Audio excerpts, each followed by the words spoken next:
Hello, it's Chelsea with Pink Door again. We are well on our way with Queen of Diamonds. So thanks for your patience. I had some surgery and was out for a couple weeks, so I apologize for any delay in the video. So we're gonna get back on track with month 9 this month. And what I wanna talk about is many of these skills you already have, and we've talked a lot about. So the only thing that I did want to go over is just to reiterate, we talked a little bit about this the previous month, but with these 2 elephant pieces. So you got a width of fabric piece in your kit, and you are going to be using your D templates to do those.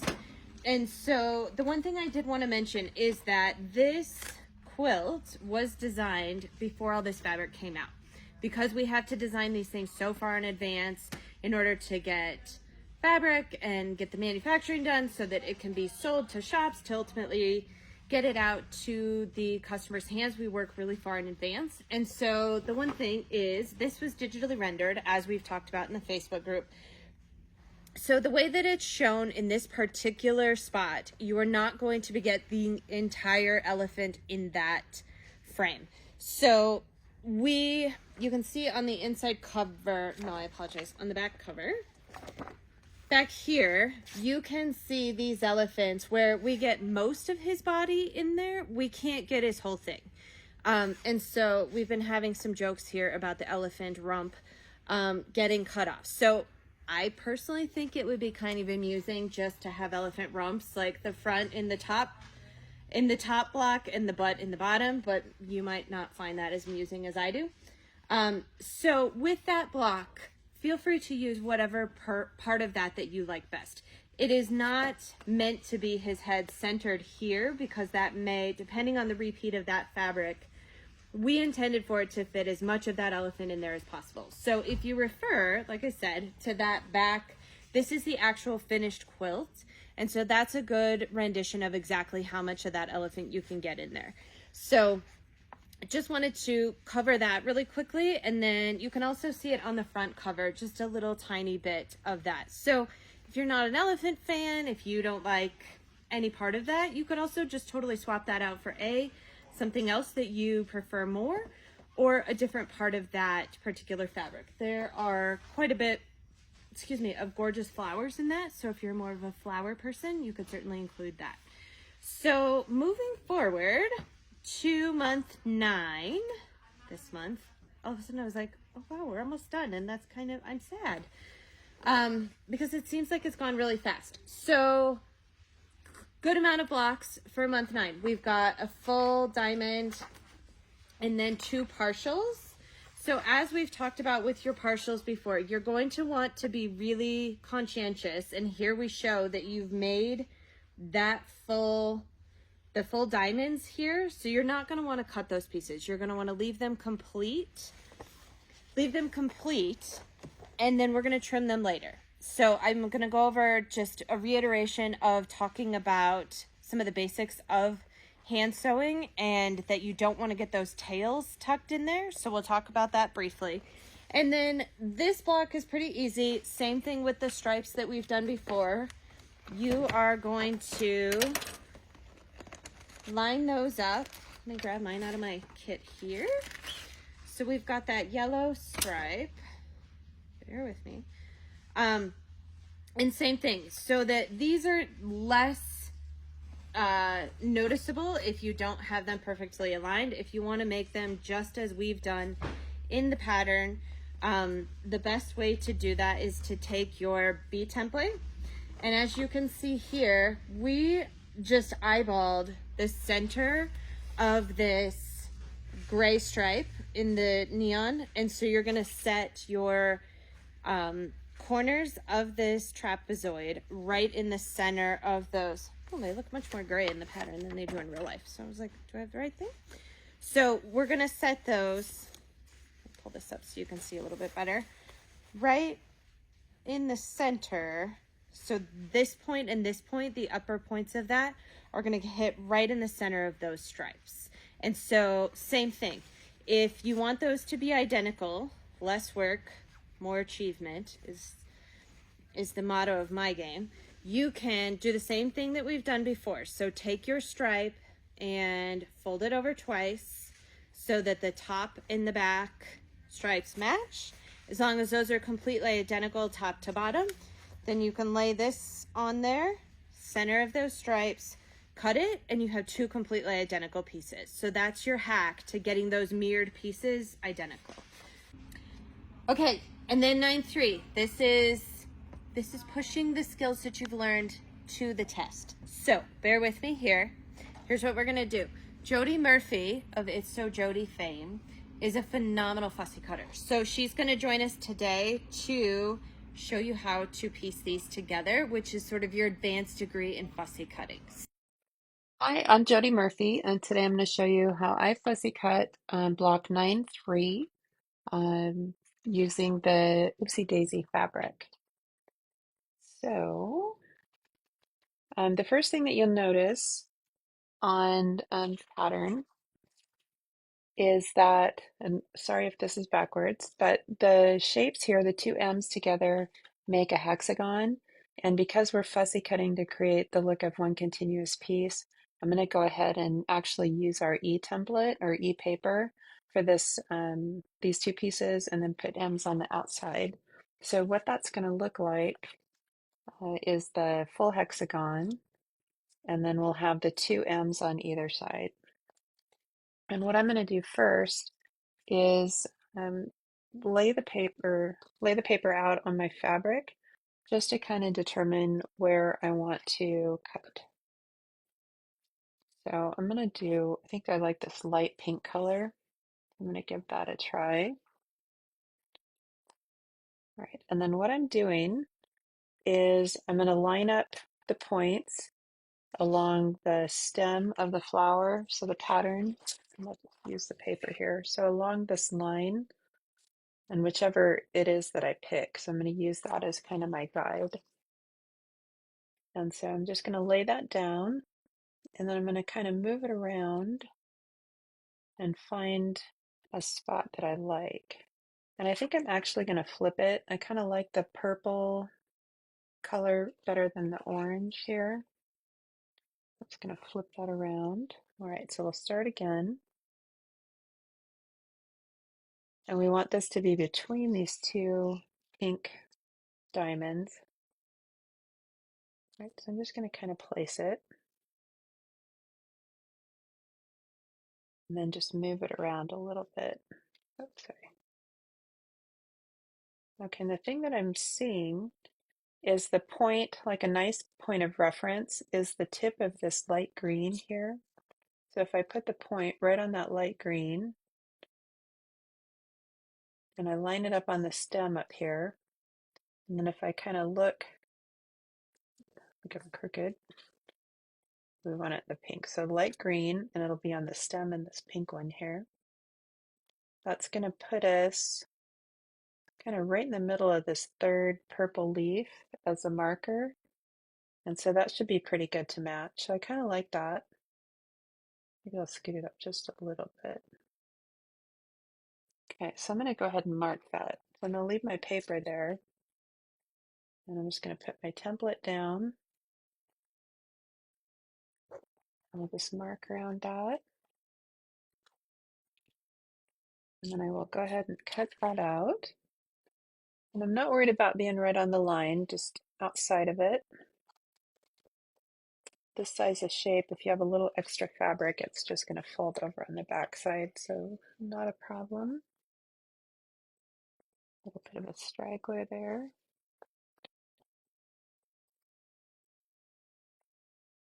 Okay, and then we'll go ahead and base that real quick. All right, and I'm just going to line it up again on the tip of that green point, and then on the stem in our pink here. And so you can see we've got just a little bit of pink on either side getting cut off, so it looks like we're good. We'll go ahead and base that down. And I'm just going to give it a crease with my fingernail, put down a little glue. I'll fold it over, give it a little crease. Little crease again.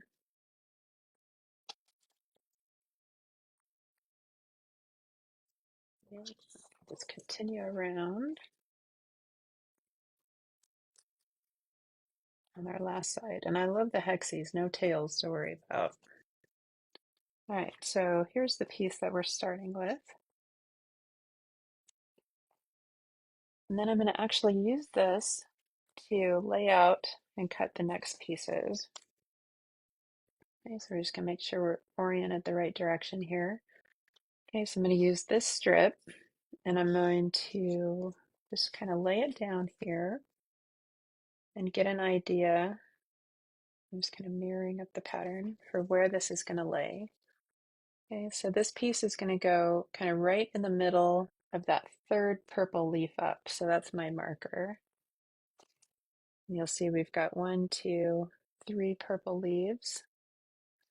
And then if we look at this piece, we have a little bit of the stem showing on this side. So when we baste it to the paper, we're going to want to have just barely any stem showing. And we've got 1, 2, 3, 4 full leaves, and we're in the middle of that fifth one. So 1, 2, 3, 4 full leaves, and we're in the middle of the fifth one. Okay, so we're just going to use that as kind of a guide, and then I'm going to leave it there. Oh, and we're over too far. We don't have enough fabric here, so we're going to have to scoot over and kind of realign that one over. So we're just going to make sure we're kind of in between those two leaves there. And we've got a little bit of the stem showing, very little. And then we're just going to make sure our line is straight here. That looks good. So I'm going to go ahead and just lay my template over that. Mark that real quick. And we'll go ahead and cut that one. And again, we're just rough cutting around the outside. If you're doing a smaller piece, you don't want the excess fabric because it makes it harder to baste on the back. But for these larger pieces, a little extra isn't going to be any trouble. And then just use this as a guide. So as a reminder, I'm going to line it up here. We're going to be in between this second and third big flower, and then just a little over on the line. So we're between the second and the third, and just a little bit of the stem showing. We're just going to make sure it's straight, and we don't have to worry about these sides because they're not lining up with anything. We're really just focused on these edges that are going to go together. And you can just kind of lay it here just to make sure it looks good. I think we're good. Okay, so I'm going to go ahead and baste this one. So I'm just going to fold, give it a little crease.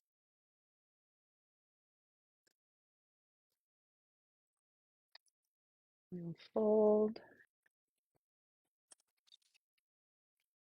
a little crease. Our last side. Okay, and then let's see how that looks. Okay, so we've got the nice illusion of that continuous piece of fabric. And we'll just do that last side. Just something to remember, it doesn't have to be perfect. We're just going for the overall illusion. And so we're just getting as close as we can really on this. All right, so on this side, we kind of line it up. We're actually up kind of at the top of that third leaf. So it's the fabric's tweaked a little bit, and that's okay. We just want to make sure that this side matches.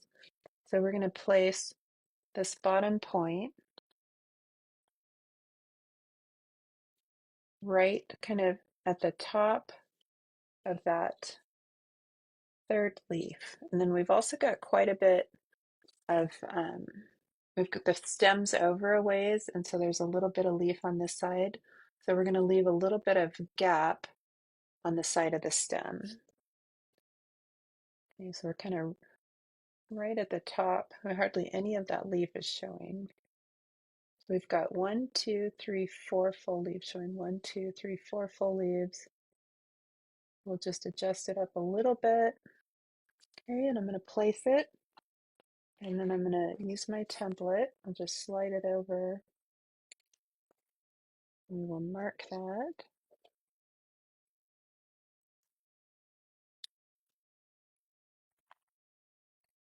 Now it's really exciting here for this cutting and basting, but it does give you an idea of what we're doing. And we'll just trim a little of that extra off. Okay, now we're going to place this last piece. Okay, so just as a reminder, we've got 1, 2, 3, 4 leaves showing, and then we're kind of in between fourth and the fifth. So when we flip it over, we've got 1, 2, 3, we're between the fourth and the fifth leaf. And we've got quite a bit of space between the stems, so we're going to leave that space here as we baste it. And we've got just a little bit of the pink showing, same here. I'm going to call that good. And we will crease it and give a little glue. Crease and give a little glue.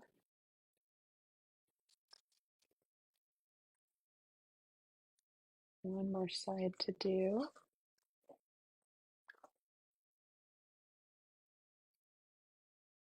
Okay, and we will turn it over and see how we did.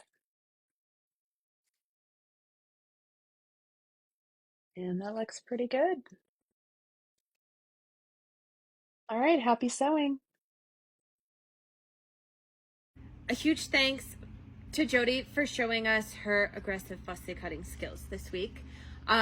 Like I said, if this is too difficult for you, you can certainly revert to, as we talked about, using your template or putting a focal print in there. If you're like, oh, I don't love the colors in these, whatever the case may be, it's your quilt, your designs. You do you. You can certainly make this something else. So don't stress about this. We didn't intend for this to be a mind-numbing experience at all. This is supposed to be fun. So we'll see you next month for month 10.